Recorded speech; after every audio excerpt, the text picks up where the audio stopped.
This is Jaime Rivera with Pocketnow.com. Tony behind the camera. We're at the Samsung Unpacked event looking at the Galaxy S5, which we expected to be much different than what we actually have here. But since it is what it is, let's compare it to what it's trying to aim at.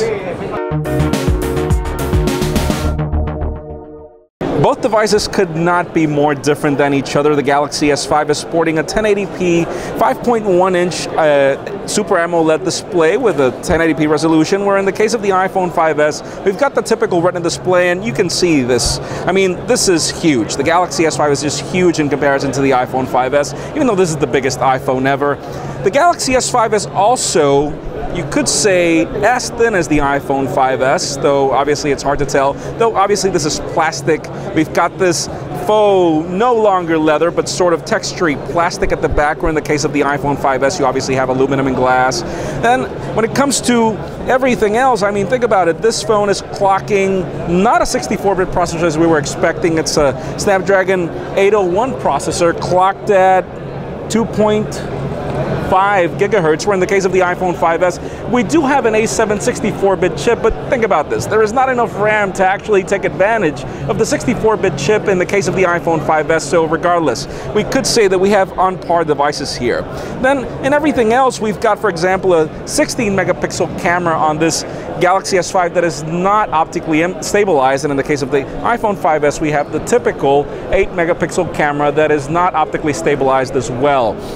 Now, one of the major differences with this Galaxy S5 is the fact that it's water resistant. Now, keep in mind, this is not waterproof, just water resistant, but hey, it's great. It's water and dust proof, and it's rated. In the case of the iPhone 5S, bear with me here, don't get this phone wet because it will get ruined. And aside from that, you also have this heart rate monitor that you do not have in the iPhone 5S, and we probably will see it in the future. We just don't know if Samsung's implementation is the best. Obviously, we have to test it in our labs first. Other than that, there is one big deal that is similar to these phones, and it's the fact that they have fingerprint scanning. And even though Apple does it with Touch ID on this button at the bottom, in the case of the Galaxy S5, it's actually a swipe towards the home button. And if it could get it right, let's see if it gets it right this time. And swipe to the entire pad and forget it. It didn't get it right. So let's use our proprietary password here. See if, notice, iPhone 5S, unlock, immediate, Galaxy S5, let's try one more time. No match. No match. No match. Something's wrong. But anyways, you get the point.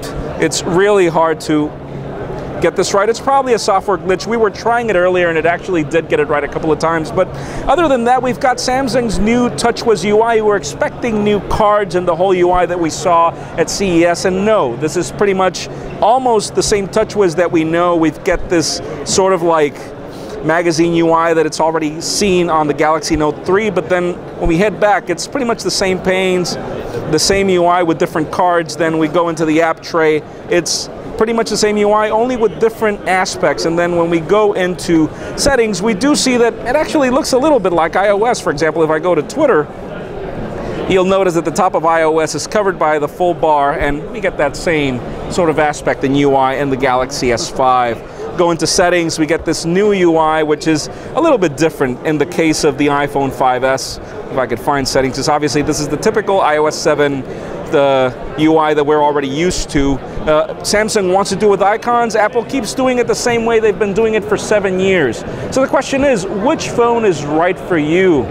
That's a very interesting question. We'll obviously have the Galaxy S5 for review in our Pocketnow labs very soon. So far, these are dramatically different phones. Samsung is trying to do something better with this phone. We have the M7 co-processor for fitness on the iPhone 5S that has yet to be proven useful. The Galaxy S5 is trying to do it differently along with the gear, so we're definitely going to test these things and tell you which one is better. Anton behind the camera, Jaime Rivera with Pocketnow.com at MWC, sweating like crazy, but we'll be back with more.